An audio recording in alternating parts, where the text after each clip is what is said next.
بسم اللہ الرحمن الرحیم۔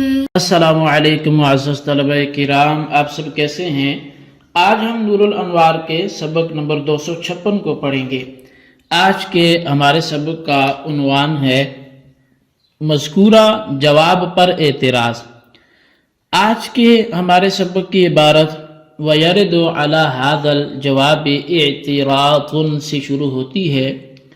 آئیے سب سے پہلے عبارت پڑھ کے اس کا ترجمہ کرتے ہیں، اس کے بعد سبق کی وضاحت کی طرف بڑھتے ہیں۔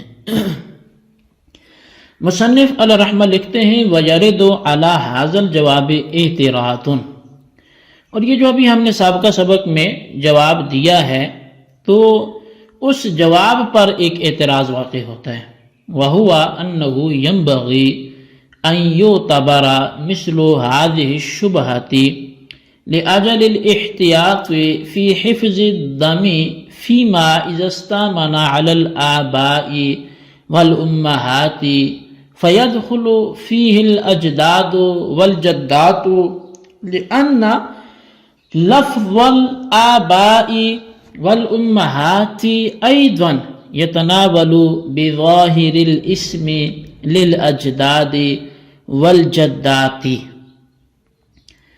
اور اس جواب پر اعتراض ہوتا ہے، اور وہ یہ کہ مناسب یہ ہے بلکہ ضروری ہے کہ اس طرح کی شبہ کا اعتبار کیا جائے یہاں پر بھی۔ کس جگہ پر؟ یعنی احتیاط کی وجہ سے خون کی حفاظت میں پھر اس جگہ پر بھی اس شبہ کا اعتبار کی جائے۔ وہ جگہ یہ کہ فیما اذا مانا کہ جس صورت میں کوئی شخص اپنے آباء اور امہات پر امن چاہے تو پھر چاہیے تو یہ کہ وہاں اجداد بھی داخل ہوں، جدات بھی داخل ہوں، یعنی آباء پر امن چاہے تو دادے داخل ہوں، اور جدات پہ امن چاہے، امہات پہ چاہے تو دادیاں نانیاں داخل ہوں۔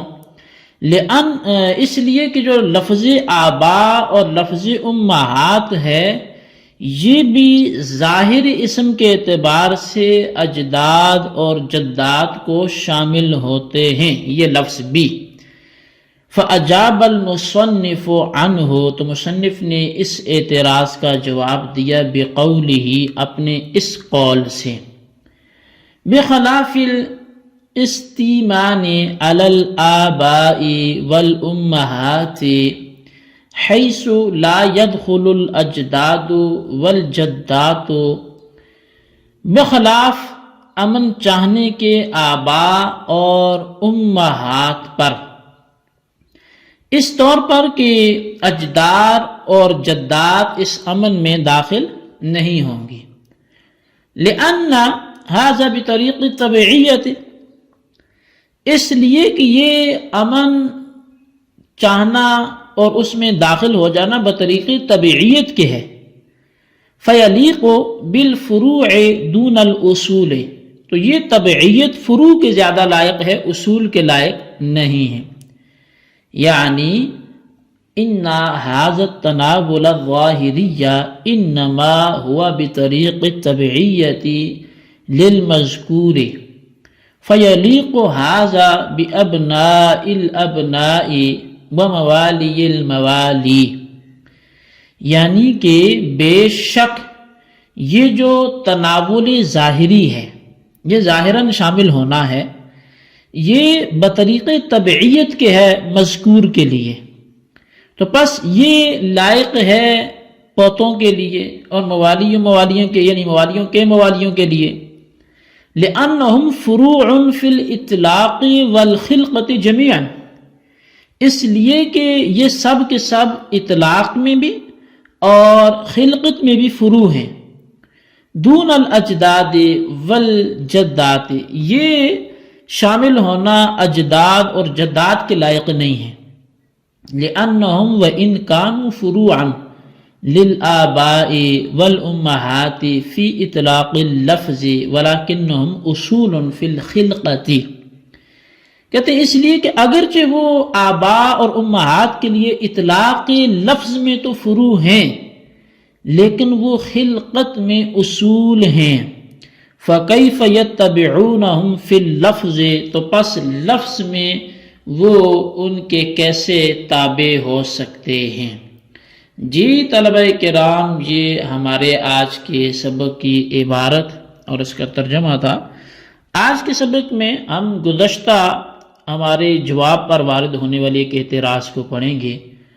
ہم پر اعتراض ہوا تھا جی کہ آپ نے جو جدہ ابنا بولیں تو اس میں سے پھر آپ نے بولا کہ حقیقی بیٹے ہی ہیں، پوتے وہ نہیں ہیں، وہ مجازی معنی ہے، تو آپ نے دونوں کو مراد لے لیا تھا۔ اگر کوئی اپنے آبا پر امن چاہے، اپنے ابنا پر امن چاہے، تو اس میں بیٹے بھی آگے تھے، پوتے بھی آگے تھے۔ تو جب یہاں پر بیٹے پوتے اور نیچے تک ساری نسل آ گئی ہے، تو پھر جب کوئی امہات پہ امن چاہے تو جدات بھی آنی چاہیے، آبا پہ امن چاہے تو اجداد بھی آنے چاہیے، جبکہ وہاں آپ کے ہاں ایسا نہیں ہے۔ تو اسی حوالے سے کچھ ہم پر اعتراض ہے، تو چلیں اس کو ہم ذرا تفصیل سے دیکھتے ہیں۔ اعتراض ہے کہ آپ نے ابناء الابنا کو ابنا کے امان میں اور موالی الموالی کو موالی کے امان میں شبہ کی وجہ سے احتیاطاً داخل کیا ہے۔ بس اسی طرح جب آبا کے لیے امان طلب کیا جائے تو اس امان میں احتیاطاً مذکورہ شبہ کا اعتبار کرتے ہوئے اجداد یعنی دادا اور نانا کو بھی داخل ہونا چاہیے تھا۔ اور جب امہات کا ذکر کیا جائے تو امہات کے لیے امان طلب کرنے کی صورت میں جدات یعنی دادی نانی ان کو بھی داخل ہونا چاہیے تھا، کیونکہ لفظ آبا بظاہر اجداد کو اور لفظ امہات بظاہر جدات کو شامل ہوتا ہے۔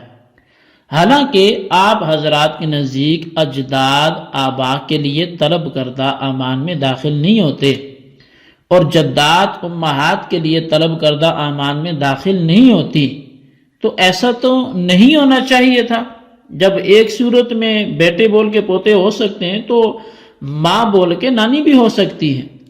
تو مصنف علیہ رحمہ نے اس اعتراض کا جواب دیتے ہوئے فرمایا کہ آبا کے لیے طلب کردہ امان میں اجداد کا داخل نہ ہونا اور امہات کے لیے طلب کردہ امان میں جدات کا داخل نہ ہونا اس لیے ہے کہ آبا کا ظاہری تناول اجداد پر اور امہات کا ظاہری تناول جدات پر تابع ہونے کے طور پہ ہے، لہٰذا آبا کے لیے طلب کردہ امان میں اجداد کا داخل ہونا اور امہات کے لیے طلب کردہ امان میں جدات کا داخل ہونا بطریق طبعیت ہوگا، یعنی اس دخول میں اجداد آبا کے تابع ہوں گے اور جدات امہات کے تابع ہوں گے۔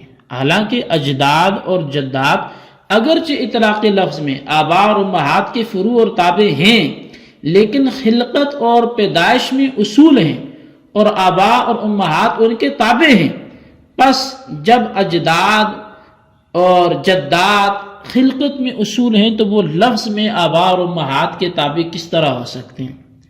یعنی اجداد و جدات کو آبا اور امہات کے تابع کرنے میں تابع کو اصل اور اصل کو تابع کرنا لازم آتا ہے، اور یہ بات قطعاً عقل میں آنے والی نہیں ہے، اس کو کوئی بھی ذی عقل تسلیم نہیں کرے گا۔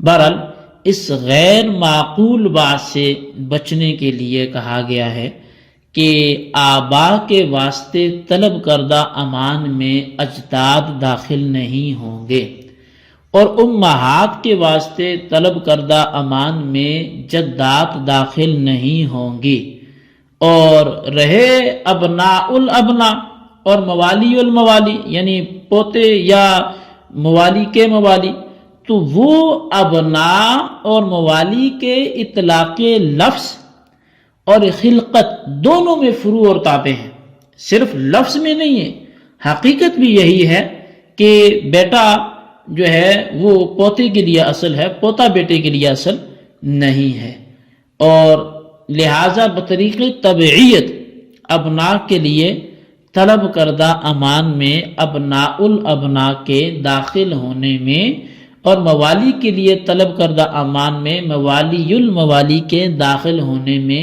کوئی خرابی نہیں ہے۔ بہرحال جب ان دونوں مسئلوں میں اس قدر فرق ہے تو ایک کو دوسرے پر قیاس کرنا بھی پھر درست نہیں ہوگا، پھر آپ یہ نہیں کہہ سکتے کہ ابناء کی صورت میں داخل ہو جاتے ہیں تو آباء کی صورت میں اجداد داخل کیوں نہیں ہوتے، چونکہ ان میں بہت بڑا فرق ہے۔ یہی وجہ ہے کہ پھر حکم میں بھی فرق واضح ہوتا ہے۔ تو جی طلبہ کرام، یہ ہمارا آج کا سبق اور اس کی عبارت، اس کا ترجمہ، اس کی وضاحت تھی جو آپ نے سنا۔